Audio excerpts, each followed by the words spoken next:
This DYM podcast is brought to you by LeaderTrex. Go to serve, return ready to lead. On a LeaderTrex mission trip, you'll serve and get out of your comfort zone. And through the program, your students will learn how to lead. They'll bring back that leadership and confidence to your youth ministry, and it will make a difference the rest of the year. Learn more and sign up at leadertrex.org. And since we love DYM, listeners get 10% off resources by using the code DYM10 at leadertrex.org.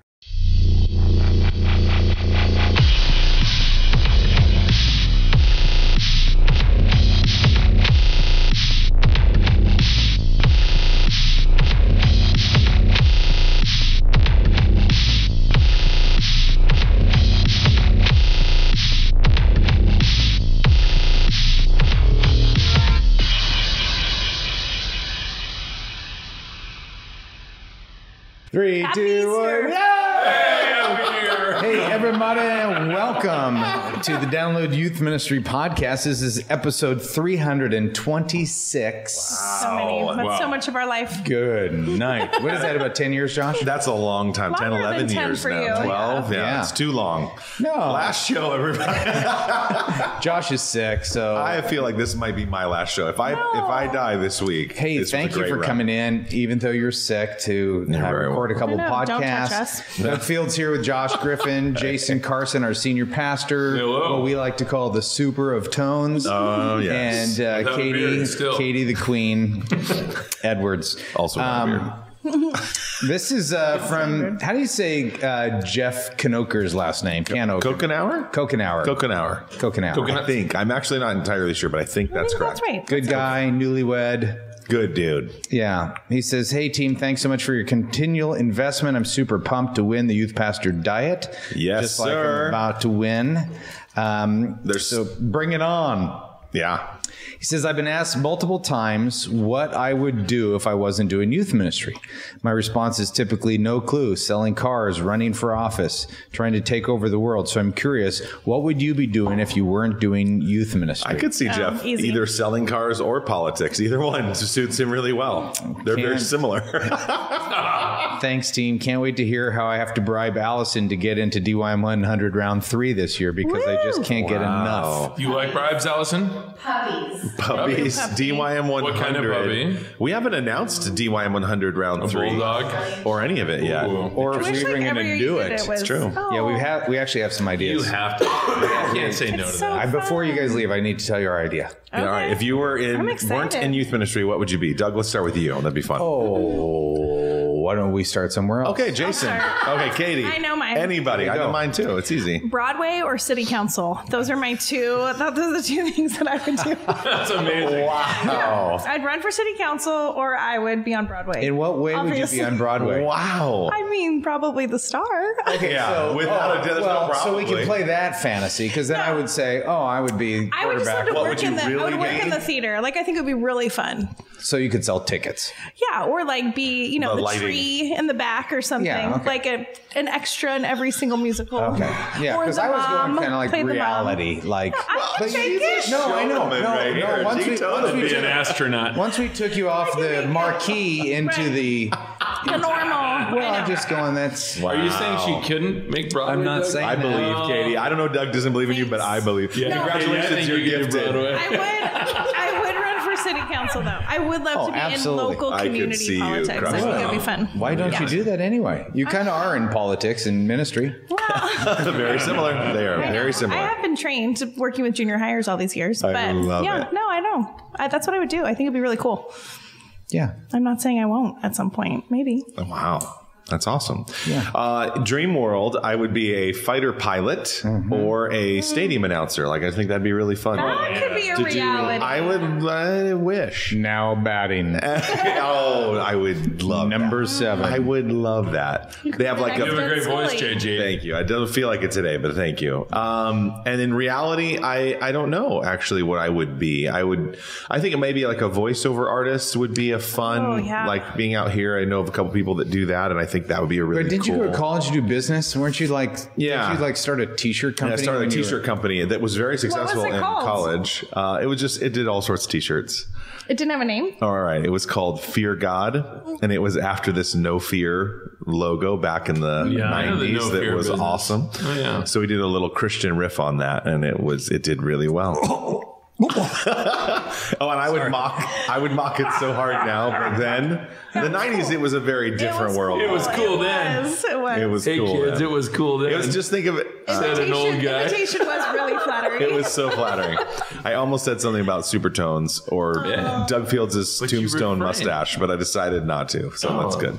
We all have our dark history. Wow, it's a new year, isn't it, Josh? This is great. Okay. Anyhow, that's me. fantasy. I'd be a professional athlete if I was playing Sport. fantasy. Sport. What sport? I used to think baseball, but 162 games. I mean, if I could be, If you could be it. If I could be it, probably basketball. Really? Yeah, I'd have to start Oh, and yeah. play the Obviously. majority of the game. You don't want to be the sixth man. I don't Nobody want wants to. I that. really don't want to sit No, on you the want couch. to run out. Yeah, so that's fantasy. If I was playing reality, I would probably be like a motivational speaker. Oh, yeah. Yeah. Yeah, I could see you doing that. Yeah. Who's the guy that does that? Who's the big motivational speaker? Tony Robbins. Tony Robbins. You can be like that. I met You him. still could. You did? Met him. Yeah. Is he Well, larger you're than life? motivational of sorts, not that kind of motivational, but Yeah. you're He's like larger an than inspiring speaker. Well, thank you, Katie. You're welcome. I really like him. Tony, I like Tony. Doug's He actually Never came to met hear him. me speak. You've heard that He story. did? Yes. Oh, I gotta hear this. Wait, Let's hear it right now. Pause. Time out. Wait, why pause? Let it roll. Let Let's it go. roll. It He came to was- hear the world's most famous motivational speaker. Yep. Wow. True story. Tell me more. True story. He was having trouble with his family. And he was very good friends with a guy named Mike Keys. And Mike Keys goes to Saddleback. And I was doing a series called Raising G-Rated Kids in an X-Rated World. I did the intro for that series. Which That then was awesome. became, which is Kathy's in my book, Intentional Parenting. But early on, it was G-Rated Kids in an X-Rated World. And it was a 3-part series. And after part 1, Mike Keys said, you got to call him. Or you need to come up here, because he lived in Carlsbad at the time. I don't know. I like hearing this guy Del speak. Mar.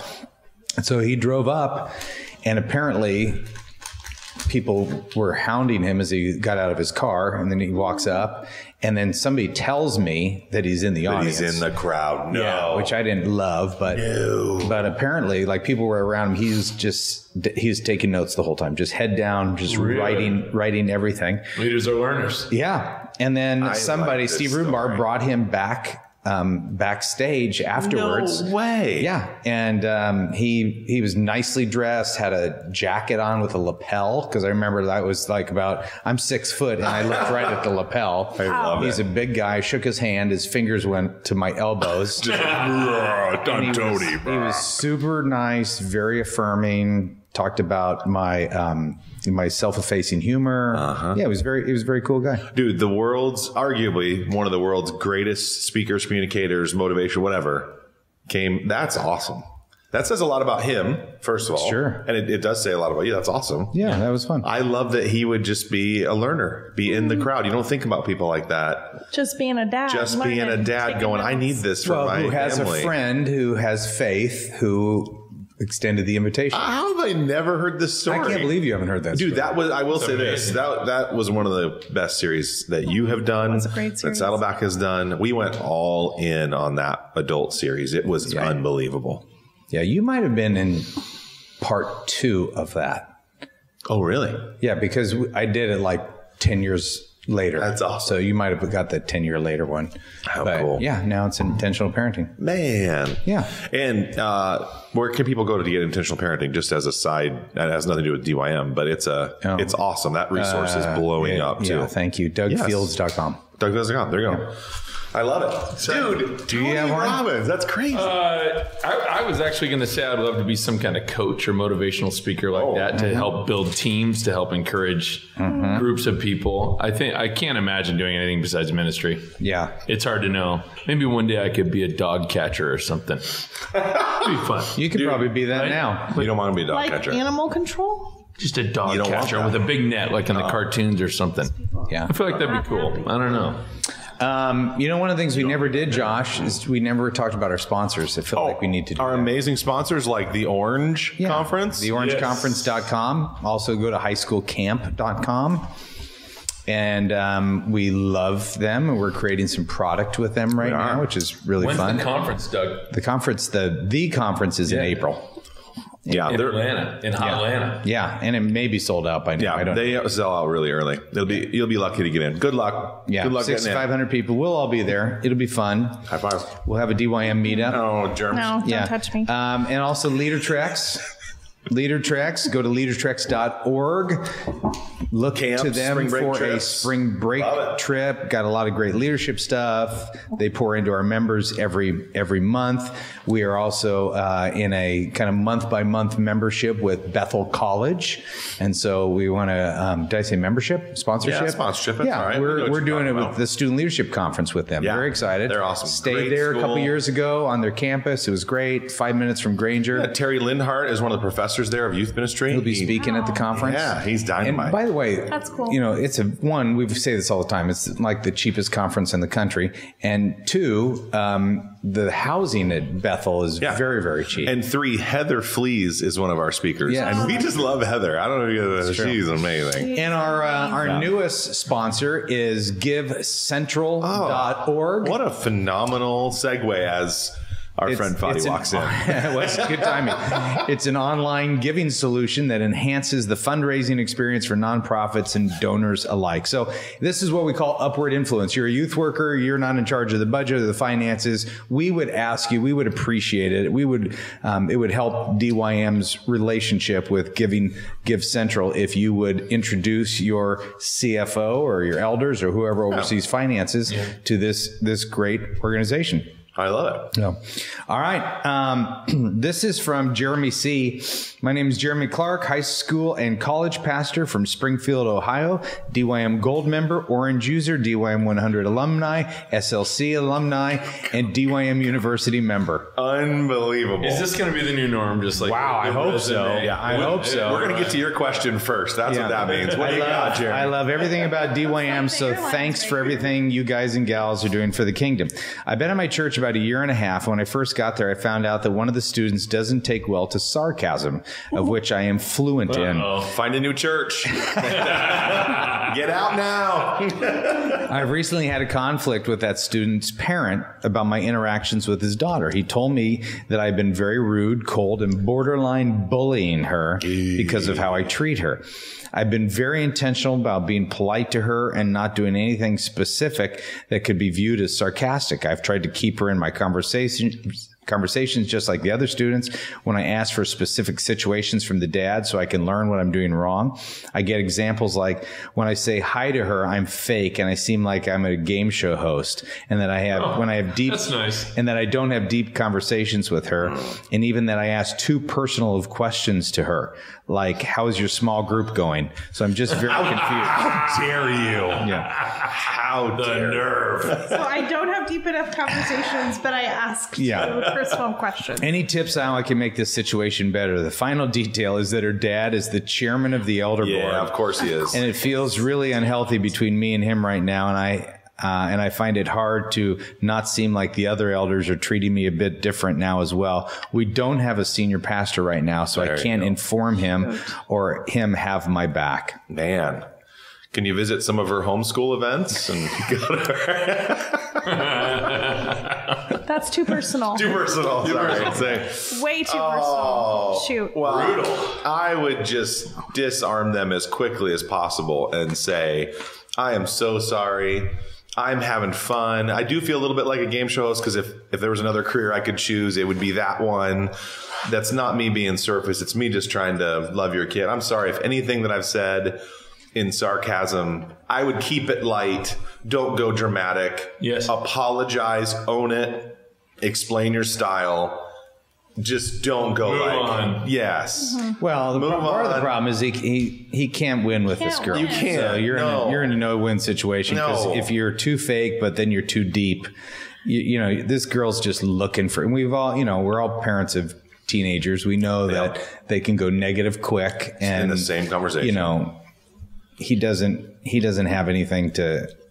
specific that's helpful for you. Yep. So, thank you, the postures. Thank you for giving me feedback. I always want to learn how to be a better leader, and I will take your suggestions into consideration. Absolutely. I'd ask the girl, I'd say, hey, help me.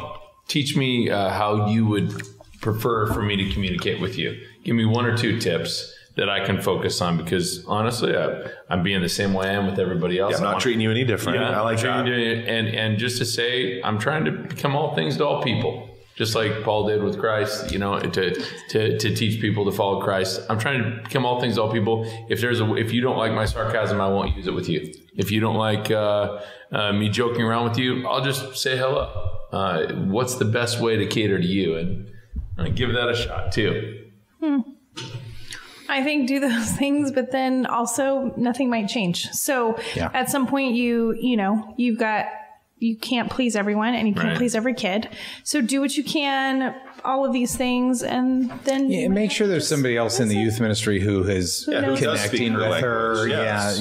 Find a woman that connects with her so she has a good experience. They've got too high of an expectation. And bring another leader that you trust into the situation too. Since you don't have a senior pastor that has your back, just make sure you've got a trusted volunteer who maybe you're just kind of making part of the situation too, just so that there's, another person in the mix with you. Another set of eyes. Yeah. That's no fun. It's not, Jeremy. That's just you're in a tough situation, especially with no pastor, because then you don't have somebody that can have your back. No one has your back. And the person who might have your back, it's his kid. Oh, who also can poison the water with the other people. So brutal. Hang in there, man. Well, I would also say if there are other elders, develop a relationship with the other elders. I mean, these are decision makers. That's part of, is it political? Yes, it's political, but politics is our ability to gain support for our ministry. And so you're developing relationships with elders who are decision makers. And if they know you, they're going to go to you first rather than make assumptions about you. This is from Eddie Schmidt. Hey, DYM team, you guys are awesome. I've been a gold member for 2+ years. I'll cut to the point. I'm in a church that has been growing. We recently hired another executive pastor, which means we now have 2, and we have a next gen pastor who oversees me. I have had direct access to the lead pastor, and I have a great relationship with him, but now there are several layers between me and him. When is it appropriate to go to the lead pastor as opposed to my direct reports? Good question. That's a really good question. And not have it feel like I'm going around him or her. Yeah. And no one enjoys that, right? I mean, that's, have you guys all had that where you've been cut off from a relationship you've had above you? I remember when that happened at our church, it was tough for me. It was like, I didn't ask for a new boss. I was working for one that I liked already or whatever. So it's difficult, but I don't have an answer. I just was saying. Josh and I are partners. Josh and I are partners in DYM, and I try to distance myself from him. I try to create go-betweens. There's a whole hierarchy now.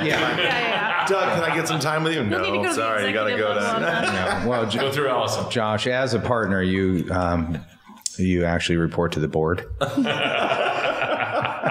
7 layers between me and Doug. It's true.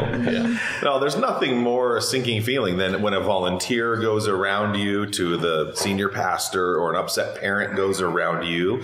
So I think, first of all, remember how it feels and be really, really careful, because it is devastating to you when it happens to you. So when is the right time? I would say not right away. You need to exhaust as many options as possible to work with the person who is over you. Now, I would say this. I think you can go around often, but it needs to be with things that aren't pressing and in the moment. And like, here's an idea that I had, or here's something the whole church might benefit from, or here's what's happening in the youth ministry. Here's some good things that are happening. I don't think an informed senior leader is a bad thing. But I think when you're in crisis and the temptation is to go around your supervisor or whatever, put on the brakes. I just think you're asking for trouble. And remember how it feels. Yeah. That's great. Yeah, I was in that situation where I was direct report to the pastor, and then the executive pastor came in. That's brutal. Yeah. Yeah, I don't have anything. Other than a shared, like, I'm at the same place. No, there's strategic times to have conversations. I agree. And, and if you do have a good relationship with the lead pastor, chances are he's going to ask you questions about the ministry and wait for him to ask the question. And then you can say, we've been thinking about whatever. Right. And then have your agenda Exactly. there. But, be careful not to go around because then you put yourself in a difficult situation. You put the next gen pastor in a difficult situation. but if you were to talk to him or her and go, oh yeah, well, as long as we're talking about it, here's 3 ideas we've been banging around, whatever. Yeah. That's a much softer way than saying, hey, I went around you and I talked to the senior pastor about my ideas. Yeah. Well, no, they brought it up and you're having a good conversation. This used to be a physical Post-it note, but now it's digital. There's an app, on every MacBook. It's called Stickies. So I have a little sticky note on my computer that has when I was doing day-to-day youth ministry, it said for RW, our pastor, or it was for KJ, my boss. And I would have a little running punch list. Even to this day, I have one, even for like conversations I need to have. Like I have hey, next time Doug and I hang out at Del Taco, it's a DF list. So I don't think it's a bad idea to have a quick little elevator pitch, punch list, something ready for moments like that. I still do to this day, and it's really, really important. Yeah. So anyhow, stick Good hack. There you go. I need to do that. I just blurt stuff out. I get into trouble a lot. Well, I think the feeling here is like I was not too long ago at one of the largest churches on the West Coast that people didn't even heard of. It's in Arizona. I mean, it's like the best kept secret. I love that. It's unbelievable. It's an unbelievable church. But I was with the family guy, and I mean, he's about as high up as you can get, but he's not in the top 4 at the table. Oh. And so even a guy like that who oversees this humongous amount of people and ministries, the whole bit, still one of the questions is are we being fairly represented? Right. Because that's one of the things you want, when decisions are made and they're handed down and those decisions affect you and your leadership in your ministry, you're like, well, did they hear the whole Did they hear the whole pitch? Right. Because from my perspective, that decision was dumb. So they obviously don't know what's going on down here. Yeah. That's really good. Yep. Yeah. Eddie, I wish we had better advice other than, I think you live with your direct reports and you walk carefully with that. Yeah. And you blurt stuff out on occasion. I like that. That's good. That was great. Stop doing that. This is from Jerry. This is Jerry Varner, hashtag DYM100 week 1 for life. I know there's a ton that goes into answering this question, and it's largely variable and relative, but can you share a few indicators that you believe might signal to you that it's time to get out of student ministry? Not me personally, but I've talked about this with others. How about you, Jason? Signals that well, I didn't want to get out of youth ministry. Okay.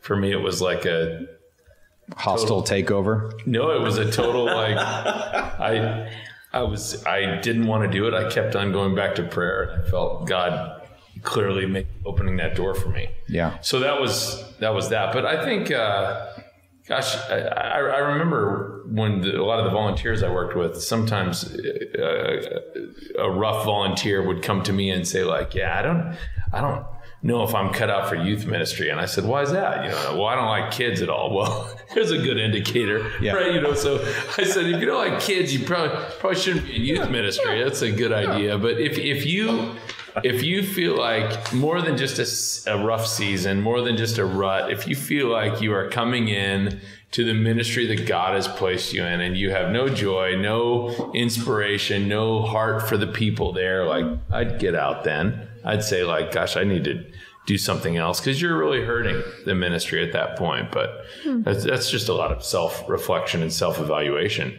But I would also look at your effectiveness at some point and say like, well, how effective is this being? Is things dying, or is it communicating well? Is it sticking? Is anyone growing? Asking those kind of questions.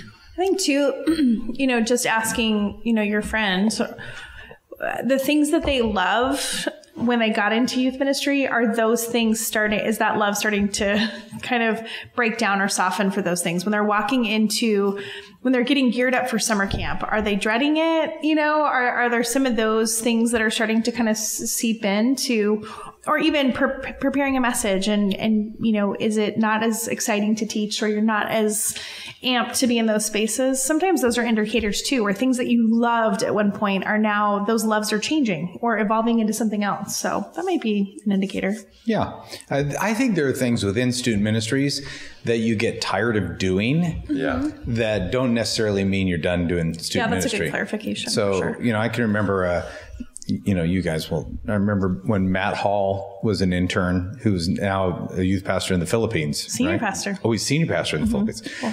I remember him in my office, and he was in charge of tables on Sunday morning. And have I told this story? I don't think so. Okay, so I'm got my big whiteboard, and I'm walking him through kind of my philosophy of, artificial community versus authentic community, and how every kid at a table to know their name and blah, blah, blah. They're not connected. And I just draw this whole thing out, and he's taking notes because he's now going to be in charge of running Sunday morning this. And he left my office, and I thought to myself, I never want to do this again. Like, I've had this conversation with so many different people who have taken roles on, with the Sunday, what we would call our crowd program or front door. And I'm so tired of kind of coaching people how to own this. Yeah. I never want to have this conversation again. But it didn't mean I was done with youth ministry. Right. I just was so tired of talking about that. Where can't you give me somebody who'll do this for more than 3 years. Exactly. So I don't have to get come some back longevity in here. Yeah. Oh yeah. I totally had that moment this Saturday. Did you? An event. We had a really simple event, and I was like, oh, I'm just tired of teaching people how to do simple things for an event. Yeah. But I love my role. So for sure. Yeah. I also think there's a stirring, that happens. I mean, I feel like, after 30 years of being a full-time youth pastor, there was a stirring for me, but I didn't think it was time to leave youth ministry. I just was I thought it was time to leave Saddleback. There was am I trying to reinvent myself? Is that what it is? Build the student center? Is that what it is? I just couldn't find that, that satisfaction. I feel like everything I want to do, I've done. And it was about a year stirring, before I even, before I pulled the plug on that. But it was more of a gradual release than I'm done. So the fact that Jerry or the people that he's talking to, it may be give it some time. You don't want to make decisions after a camp. You're on Monday morning, that type of thing. That I think that God's gracious in His release at times. And that's interesting to me what you just said, because I saw when you were leaving. I mean, your last couple of years were super effective. Yeah. I mean, I remember you were starting those Sunday night services, and it was amazing. So you knew it was time to move on. God's using you on level 10. Yeah. So that's interesting. Yeah. It was just, So it's not like you weren't being used. It's not like you had nothing to do. No. It wasn't that at all. It was more of just Kathy and I were in Africa when I felt like we're in this little tiny hut, and Compassion International was talking about, nursing mothers, and there was something they were trying to do, and Kathy's weeping, and I'm just going, I'm done. It's time. I'm done. Mm-hmm. Yeah. I came back from that Africa trip and resigned. But it had been kind of a year of wrestling of I just didn't have the release. I like all those things. Those are really good answers. I love your story. I think there's some, taking your time in the process, not resigning or quitting in anger or in an emotional moment where you're either defeated or whatever. Yeah. I do think you have to have a mentor. You got to process it with somebody. Yeah. I think if you're just in a vacuum, you can get defeated and make a decision that you will later regret. Yeah. So I think it's a very complex. Yeah. And yours was complex. Yeah. You had to make a decision basically because you were booming in youth ministry, and then DYM is booming too. And you had to make a decision. It was a really, really tough decision. I felt like we came to a crossroads going, I'm going to still do youth ministry, but I'm going to attack it from a different angle because God seemed to be blessing both. Yeah. And so, But even then, it was thoughtful. It took a long time to get to that moment, and it was a difficult decision. Yeah. So I get it. I like what you said about a mentor. I would say, I mean, if you're going to make that big of a life decision, especially involving ministry and your calling, if you don't have someone that you not just look up to, but I mean, hold in the highest esteem spiritually, speaking into your life, and you even asking them the tough question of, hey, let me have it. Say whatever you think here. Give me all the wisdom you got. I think you're a fool. I think you got to say, if you're going to make that big of a decision and you don't ask that question to someone you trust spiritually, I think that's just foolish. It's nice when it's on your terms, when leaving is on your terms. It's really hard. Many youth workers, they're not thinking about, do I get to resign? When should I resign? Or when am I affected? They're going, it's time, or the church told me it's time, or whatever. So these answers are a little more when it is on your terms. Yeah. Yeah, it'd be nice if we had easier questions. Hi, guys and Katie. Ronald Long here, DYM 100 attendee, DYM author, and all-around decent guy. I'm a middle. Anything about DYMU? Didn't hear anything in there, Ronald. Why don't you put that question away? Put that question away to the next show. You ripped it up. Yeah. Throw me on you. Dude. I'm a middle school pastor, and I've heard through the grapevine that Doug doesn't like middle school students. I even heard that he hates them. Oh. I never heard that. Not even true. I think it's the most important ministry in the church. Well, I've heard it, but it's definitely not true. No, I just early on preferred hanging with high school students than junior high, but I love junior high ministry. So I want to hear your best story of a middle school student stepping up and leading in youth ministry. Also, how do you get middle school students to step up and lead in the first place? Thanks for all that you do.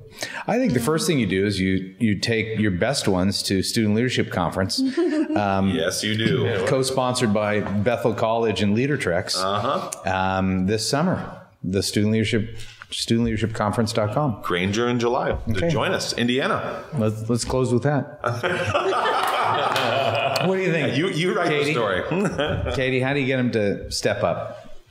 I think with middle schoolers, it's all about personal conversation with them. I mean, if they feel seen, that's just everything to a middle schooler. The punkiest one, all the way to the church kid who's there at every single thing. Every single middle schooler wants to be seen. What does that mean? Be seen? So I think building relationship with middle schooler, I mean, it just opens the door for so many things. So I would say knowing their name, knowing things about them, having a conversation with them, pursuing them, seeking them out. Middle schoolers rarely feel pursued. So when leaders are pursuing them, I feel like they will give you 900% in return. They just will. So you don't mean seen like they need to be up front on stage? No, I'm so sorry. I think just seen as an individual, noticed, understanding their wiring and seeing things about them, seeing potential in them, and then inviting them into something. I think those two pieces, pursue and invite with a middle schooler, are just such a powerful thing. There's very few middle schoolers that will say no to pursue and invite because they just want to be a part of something bigger. And when you see them as more than just a middle schooler, it changes everything for them. So my nephew was the goofiest goofy. Are you talking about Elliot? Elliot's right here. Elliot's right there. Producer Elliot is in the room. That's my other goofy nephew. But this kid was, he was kind of an outcast. And I, just for the benefit of my sister, I said, I will find somebody in junior high that will love on him. And we got the sound guy. And the sound guy I can see him. Was it Blair? Nope. Tim? I think it was Tim. Yes, it was Tim. Big guy, awesome dude. Yes. Yeah, so Tim, fun. Love junior hires. Tim would go in and was running the soundboard. And he found out that Daniel likes candy. And he would just say he brought a different candy bar every week. No way. Yeah. And then Daniel became the sound guy or the lighting guy. Lighting guy. Yeah, because they used to call him D-Light. D-Light. For Daniel lighting. That's good. He was so wonderful. And he didn't need to know anybody in the, he didn't have friends. He just went right to the soundboard and Tim had a candy bar for him and they did lighting lighting together and got totally connected through middle school. And he came every weekend. I mean, he never missed a week. And my sister would get pissed. Like, we want to try to go away for the weekend. And he won't miss. You know, we want to go on vacation. It was so sweet. I love that. I mean, middle schoolers Middle schoolers rarely respond to like the everybody invite, you know? So, hey, we're all going to serve. Sometimes, I mean, I think that works sometimes with middle schoolers, but individual conversations and inviting them into something, it's everything. Yeah. And they will give you everything they got and more. It's cool. I'm living one out. So great. Pursue and invite. It is great. I'm living one of those out right now. My daughter, who's in junior high, did not like our kids' small group. So our church's kids ministry runs through sixth grade, excuse me. So by the time she's in 6th grade, she's like, oh, this is like, they're treating me like a kid. I'm like, well, it's the kids program. It's the last year of the kids program. It was like pulling teeth to get her to go. Which it was brutal. My kids were the same way, and they're 10 years older. So it's been that way for a long time. It was brutal. So now she's 7th grader. She's in junior high. She has the best. And she has like come around on it going, I want to go serve in 6. I want to go help those kids. I want to see them. I want to respect them as young men and women rather than kids. And so she has totally blossomed this year as a leader in a ministry she hated. Like that's pretty strong language. She hated it. And now she's there as a leader to try to help make it great. Oh, and they're letting 7th graders serve there? Yeah, so 7th graders can serve. I think she's in the third or fourth grade. Okay. Yeah, so they make her, skill. But she has a great life group leader, great small group leaders who I think are constantly inviting those girls into things, which I think makes all the difference too. Yes, unbelievable. So, pursuing and inviting. I'm telling you, we're living out. Katie's telling you how it's done. I'm the recipient of that right now. So cheers to you. So Katie, when are you going to take all this, pursue and invite and understand? When are we going to put it in DYMU? When are we going to record whenever? Okay. Let's go to lunch this week, Katie, and figure out the whole youth ministry world. I only want to talk about middle school. Don't make me talk about anything. Well, it's good because Doug hates middle school. So it's Do not that is not true. That is not true. So I was going to say on junior high, getting kids involved for the past 14 years. Jason, I'm sorry, we're out of time. Oh, man. We need this wisdom. No, for the last 14 years, I've done the junior high chapel band with your son as one of my favorite drummers of all time. And so at the school that we all go to, our kids have gone to. And so every year... we can't mention because they're not a sponsor. Yeah, right. But every year we get a new batch of junior hires. And my goal has always been get off the stage, put kids on the stage, let them lead and just run the practice the day before at lunch. And so... it's really, there's just some years where you can just really encourage leaders. Last year was a rough year, but I'll tell you before that, like every year there's someone. Pour into kids, give them the opportunity. It's amazing if you give junior hires the opportunity to lead something and to take something. Like these kids have never done anything like it. They told me how scared they were. And then by the time they're 8th graders, they're like calling their whole school. Like we've had chapels from 8th grade all the way down to kindergarten, and the whole school's there. And they're calling their whole school to live for God and to press in and stay in his word. And you guys, it's time to worship. Let's go after it right now. And like they do like devotions between the songs and stuff and close in prayer and call them to worship. And so I just think that's so great to never lose the sight, even with junior hires, even with high schoolers, even with college students, whoever you are in student ministry, give people opportunities. It might not be as good as you can do it at first, but boy, watch what God does. They'll surpass you one day. That's good. Yeah. God does with junior hires. Pursue and invite. Yeah. Pen drop. Show's over, everybody. Drop the mic and go home. It's going to be my new talk. Katie Edwards. For how to deal with middle school students. I like it. That I don't like. Yeah. On that note, I'm going to the practice right now. I know. I love that. There it is. I love that. All right. And that was, and I was told we had to get you out of here by 12:30. It's 12:31. Perfect. Wow. 12:31. Oh, yeah. It's a Christmas movie. Well, here's the deal. I don't know how long that show was because I forgot to 38. Speaking I forgot to hit start. The guy who invented the Segway died on a Segway, fell off a cliff and died on a Segway. No, what a way to go.